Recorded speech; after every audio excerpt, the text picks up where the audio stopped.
Jay-Z new video with Nas and DJ Khaled, it's a scene where it's checkerboards. These are all occult Satanists.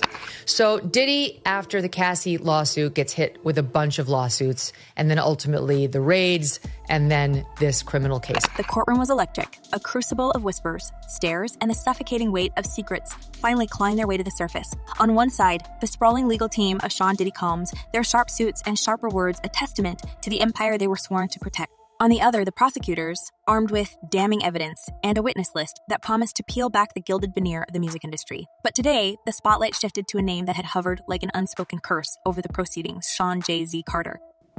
That I used to rock with too, so he was more like my business partner, but Jay was like my brother in my business. Whispers had long swirled around the intersection of Carter's empire and Kathy White's untimely demise, a woman whose life had been as dazzling as it was brief. But now, those murmurs had crystallized into something heavier, something impossible to ignore. As the prosecution unveiled shocking new evidence implicating the billionaire mogul in Kathy's demise, the courtroom air seemed to thicken.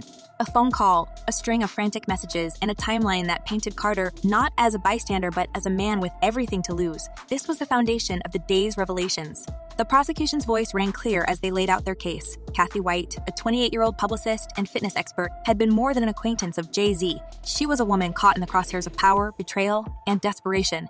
2 weeks before her demise, Kathy had reportedly threatened to go public with their alleged affair, a revelation that could have shattered the carefully curated image of Carter's family life with Beyonce. She had allegedly reached out to a tabloid dangling details of their relationship and demanding a price for her silence. And then, just 48 hours after Beyonce's now iconic pregnancy announcement at the VM as a moment meticulously staged to project joy and stability, Kathy had passed away. You can be in love with someone. You can love someone and if you haven't experienced love and you don't understand it and you don't have the tools to move forward, then you're gonna have complications. Was it a tragic coincidence or an act of calculated desperation? The jury listened intently as the prosecution painted a grim picture. Kathy's demise had initially been ruled an aneurysm, but whispers of foul play had never truly faded. A 911 call from her Manhattan apartment reported a sudden illness, but insiders revealed that the timing was almost too convenient. The toxicology report, delayed and then quietly filed away, hinted at more than natural causes, and now courtroom leaks suggested the FBI had reopened the case, armed with new evidence that could shift the narrative entirely. The defense for Carter, though not officially in the room, loomed in spirit, their denials rehearsed and ready. Jay had nothing to do with her demise. A close associate had reportedly told investigators. He wouldn't throw his life away. Beyonce knows Jay steps out. Everybody knows. But Kathy, no one would believed her.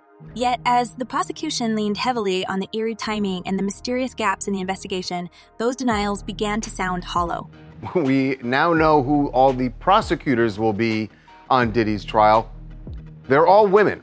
They have assembled a team of female prosecutors, and that is definitely not by accident. Kathy White wasn't just a name in this drama. She was a fully realized person with dreams, ambitions, and vulnerabilities. A Howard University graduate, she had carved out a space for herself in the hyper-competitive world of public relations. Friends described her as vivacious and driven, a woman who radiated charisma but carried the weight of secrets too heavy for her 28 years. When Kathy first crossed paths with Jay-Z, she had already been a rising star in her own right, managing high-profile clients and navigating the glitzy chaos of Los Angeles and New York. But behind the scenes, her life was unraveling. Those closest to her recalled cryptic conversations in the weeks leading up to her demise. She had confided in a few that she was under immense pressure, facing threats that left her both defiant and terrified. Kathy's connection to Jay-Z, once a closely guarded secret, had become a ticking time bomb. And when she reportedly hinted at the existence of a hidden child, a claim that tied her fate even tighter to Carter's legacy, it became clear just how high the stakes had risen. The centerpiece of a lot of what happened during direct testimony were freak-offs. And what the prosecution tried to show was that he forced and or coerced her into doing these freak-offs. And we've talked about this earlier this week, that at least my opinion is that in a lot of these, the prosecution just didn't close the loop. It was something she felt. The timeline of her final days was laid bare in excruciating detail. On August 28, 2011, Beyonce had announced her pregnancy to thunderous applause, a moment that dominated headlines and social media for weeks. But within hours, Kathy had made a desperate phone call. To whom exactly remained unclear. By September 2, she was gone. The official cause of demise was an aneurysm, but skeptics pointed to the inconsistencies in the narrative. The autopsy report promised to the public had vanished. Toxicology results took weeks to surface, only to be quietly dismissed. And now, over a decade later, new whispers suggested that Kathy had been silenced, not by chance, but by design. As the courtroom delved deeper into Kathy's story, the name Beyonce Knowles Carter began to surface in ways that made the tension almost unbearable. Could the queen of pop, the woman whose image exudes perfection, have known about her husband's alleged affair? And if so, did she have a role in what happened next? Speculative whispers turned into thinly veiled accusations as the prosecution hinted at a broader conspiracy. Beyonce's pregnancy announcement, they suggested, was more than a joyful revelation. It was a calculated move to shield the family from the fallout of Kathy's potential revelations. Unfortunately, we're all going to take a disgusting trip to his seedy, awful world. You know, the man has no class. He has no kindness in his dark, dark heart. And he's depraved. That's my opinion. This is a depraved, disgusting individual about whom I wish to hear nothing after this trial is done. Rumors of a hidden child, alleged extortion attempts, and a web of threats and counter-threats began to coalesce into a narrative that seemed plucked straight from a thriller. Could Kathy's demise have been the ultimate act of damage control? And if so, how far would someone go to protect an empire that spanned music, fashion, and global influence? By the end of the day's proceedings, the courtroom was left buzzing with unanswered questions. The evidence was far from conclusive, but the implications were staggering. Kathy White's demise, once a footnote in the annals of celebrity gossip, had become a flashpoint for a much larger reckoning. As the trial continued, one thing was clear: the truth, whatever it was, would not be easily buried. The story of Jay-Z and Diddy's meteoric rise from the gritty streets of Brooklyn and Harlem to the dizzying heights of global fame has long been celebrated as a quintessential tale of ambition and success. But beneath the surface of that polished narrative lies a darker, untold history, a web of power, moves, betrayals, and incidents that refuse to be forgotten.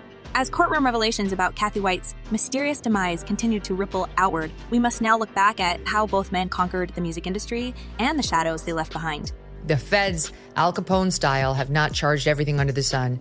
They've charged three main charges: racketeering, trafficking, and the transport of a prostitute.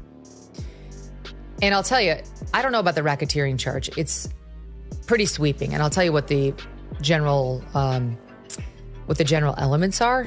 In the late 1980s and early 1990s, Sean Jay-Z Carter and Sean Diddy Combs were carving out their paths in a world defined by survival.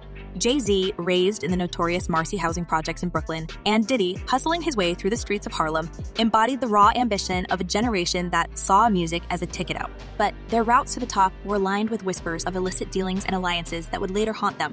Jay-Z has openly admitted to once being entrenched in the street economy, describing how those operations taught him lessons in strategy and discipline. "You need to know what you can spend, what you need to re-up," he once said, reflecting on his teenage years. It was a stark contrast to the glittering business empire he would eventually build. For Diddy, the journey began as an intern at Uptown Records, where he quickly rose to prominence as a producer before founding his own label, Bad Boy Records. While his talent for spotting and nurturing artists like the notorious B.I.G. was undeniable, his methods were often questioned. Rumors surfaced of cutthroat deals and behind-the-scenes maneuvering that left others in his wake. By the mid-1990s, Diddy and Jay-Z had become two of the most powerful figures in hip-hop, but their paths were marked by controversies that quietly stacked in the background. After they are done with Diddy, Jay-Z is up next to be exposed, right? The parallels between Jay-Z and Diddy's rise to power are striking, but so too are the differences in how they maintained their positions. While Jay-Z crafted his public image as a savvy businessman, Diddy embraced a flashier, more confrontational persona. Their respective styles often reflected their alleged methods behind the scenes. Diddy's reputation for hosting extravagant events, where alliances were forged and rivals were subtly undercut, became a hallmark of his dominance. Meanwhile, Jay-Z's quiet but calculated moves, such as acquiring stakes in streaming services, sports agencies, and luxury brands, painted a picture of a man who preferred to let power speak for itself. Yet, these differences only masked the similarities in the ways both men navigated an industry where loyalty could shift with a single deal. Their paths crossed often, not just in the music industry, but in the broader world of business and influence. Both men were known to surround themselves with tight inner circles, but questions remain about how far those circles extended. Insiders have whispered about shared connections to influential figures in media and law enforcement, suggesting that their power was not solely confined to entertainment. These alliances helped insulate them from the fallout of scandals that might have destroyed others. The most striking example may be the lack of resolution in cases like Kathy White or the high-profile controversy surrounding Diddy's former associates. How much of this protection was the result of savvy legal teams, and how much was due to the influence of unseen hands? This morning, rap mogul Jay-Z is denying allegations he sexually assaulted a 13-year-old girl alongside rapper Sean Diddy Combs. That civil lawsuit filed against Combs in October was amended Sunday to include Jay-Z. The accuser, identified only as Jane Doe, says she was sexually assaulted by both men. The rumors surrounding their alleged influence even extend into the realm of conspiracy. Online theorists have long speculated about their connections to secretive organizations and whispered about their roles in shaping not just the music industry, but the cultural zeitgeist. While much of this remains unsubstantiated, the sheer persistence of these narratives raises an unsettling question. Are these men simply beneficiaries of their talent and ambition, or is there something deeper at play? The fascination with these stories speaks to the power of myth-making in modern celebrity culture, a power both Jay-Z and Diddy have wielded masterfully to maintain their untouchable status. One of those controversies involved the untimely passing of Jay-Z's former business partners and associates, incidents that many have argued bear an eerie similarity to Kathy White's case. In 1999, record producer Lance and Rivera was stabbed at a nightclub, an incident for which Jay-Z later took responsibility in court. While Jay-Z painted this as a moment of youthful anger, critics saw it as a glimpse into his willingness to eliminate threats, both real and perceived. Diddy's history, too, is riddled with curious tragedies, including the highly publicized passing of his ex-girlfriend, Kim Porter. Though officially attributed to natural causes, her story has become a staple in conspiracy circles, with insiders alleging that she knew too much about Diddy's dealings.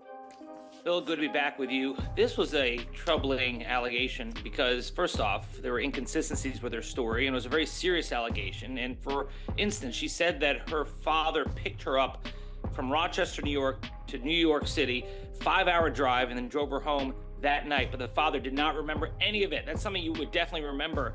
And she also said there were other celebrities she spoke to at the party. Those celebrities were not even there at the party. So I think what happened was... What stands out is the pattern, a troubling history of individuals close to both men meeting premature and often suspicious ends. Kathy White's passing may be the latest chapter in this disturbing saga, but it is far from the only one. Even as Beyonce and Jay-Z cultivated their image as a power couple, with her poised as America's queen of pop and him as a business magnate, the shadows of their past began creeping into the public eye. The timing of Kathy's demise, just days after Beyonce's pregnancy announcement, was so precise, so deliberate that it sent waves of speculation across the industry. Was this just another coincidence, or was it part of a broader strategy to protect their empire at any cost? Diddy's involvement in similar controversies is no less chilling. The recent trial surrounding his alleged misconduct has brought to light a series of claims that paint him as a man who thrived on maintaining control. Whether through charm, intimidation, or worse, his former collaborators, like singer Cassie Ventura, have testified to a culture of manipulation where loyalty was demanded and dissent was swiftly crushed. Cassie's testimony, which included descriptions of elaborate parties engineered to assert dominance, has only fueled the perception that Diddy's empire was built on more than just talent. Could the same methods have been used to silence those who threatened his public image? They saw evidence in the case.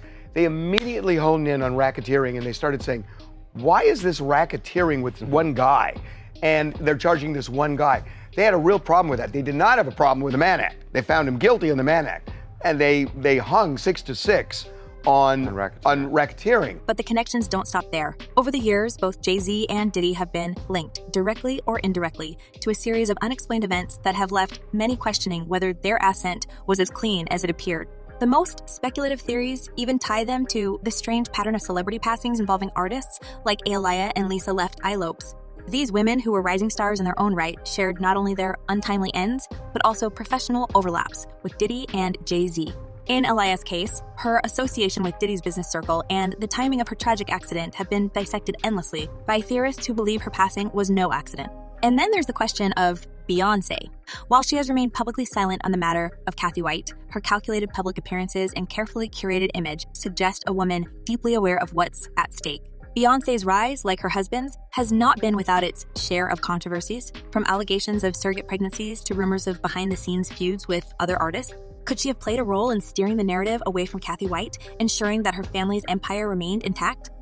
And what's really going to be interesting is the parade of celebrities who we expect to be mentioned and or called into that courtroom. You know, people who we hadn't heard about prior, like Mike Myers, you know, Austin Powers, Mike Myers. Why is he getting called? Why is he on the witness list? That'll be fascinating. And then, of course, there are the no-name, quote unquote, women who are going to have to find every ounce of courage. As these allegations swirl, one cannot ignore the broader implications of what these stories suggest about power in the entertainment industry. How many voices have been silenced to protect the carefully constructed images of these icons? How many lives have been disrupted, or worse, to ensure that scandals never see the light of day? The courtroom drama unfolding now is not just about Kathy White. It's about a culture of secrecy and control that has long defined the upper echelons of fame. The real question, though, is how far this web of influence extends. The connections between Diddy, Jay-Z, and other high-profile figures like Claudia Jordan, who has alluded to knowing more than she's willing to share, hint at a network of alliances and rivalries that operate far from the public eye. Jordan's cryptic comments about Kathy's passing, suggesting that it was too convenient for it to be a coincidence, have only added fuel to the fire. And yet, for all the speculation, the truth remains maddeningly out of reach. But after that major documentary comes out on Diddy, then you're going to start to hear more and more about Jay-Z and his nefarious past. As we pull back and examine the broader picture, one thing becomes clear. The stakes are higher than ever. This is no longer just a story about Kathy White or even about Jay-Z and Diddy. It's about the cost of power, the hidden toll of fame, and the lengths to which some will go to protect their empires. The courtroom battles may eventually settle the legal questions, but the moral ones will linger long after the last gavel falls. So, we leave you with this. What do you think really happened to Kathy White? Are we witnessing the unraveling of an untouchable dynasty, or is this just another chapter in a long history of speculation and intrigue? Let us know your thoughts in the comments below, and don't forget to subscribe for more updates as this story continues to unfold. The truth may be closer than we think, or further than we think, or further than we'll ever know.